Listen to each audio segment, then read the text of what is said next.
મહારાષ્ટ્રના નાગપુરમાં આવો જ એક કિસ્સો સામે આવ્યો છે.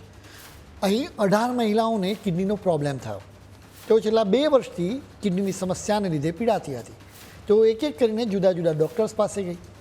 કદાચ તેઓ એકબીજાને જાણતી પણ નહીં હોય, પરંતુ તેમની કિડનીનો દુશ્મન એક જ હતો. આ દુશ્મન હતો પાકિસ્તાનની એક ક્રીમ, જેને ગોરા થવા માટે ચહેરા પર લગાવવામાં આવે છે. આ ક્રીમ મીશો પર વેચાય છે. એ સિવાય ઇન્સ્ટાગ્રામના પેજીસ પરથી ડાયરેક્ટ પણ વેચાય છે.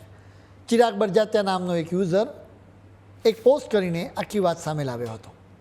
તેણે આ પોસ્ટમાં લખ્યું હતું કે નાગપુરમાં 2 વર્ષના સમયગાળામાં 18 મહિલાઓની કિડનીની સમસ્યાનો ઇલાજ માટે તેઓ ડૉક્ટરની પાસે પહોંચી.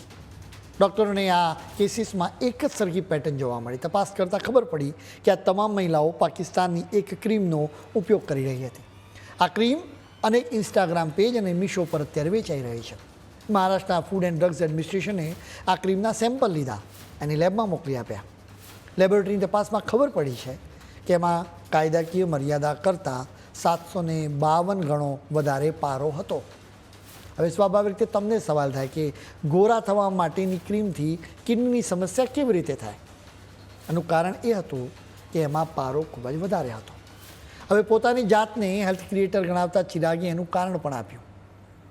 ચિરાગે તેની પોસ્ટમાં સમજાવતા લખ્યું કે આ પારો આ કિસ્સામાં ઝેર સમાન છે. એ તમને 15 દિવસમાં ગોરા બનાવી શકે છે, કારણ કે તે મેલાનિન બનાવતા કોષોને બ્લોક કરી દે છે. પરંતુ વાસ્તવમાં એ કેમિકલથી થયેલું નુકસાન છે, જેનાથી વ્યક્તિ ગોરી દેખાય છે. અને તમે વિચારો, આમળી ત્વચા પારાને શોષી લે છે અને એ સતત કિડનીમાં જમા થતું રહે છે.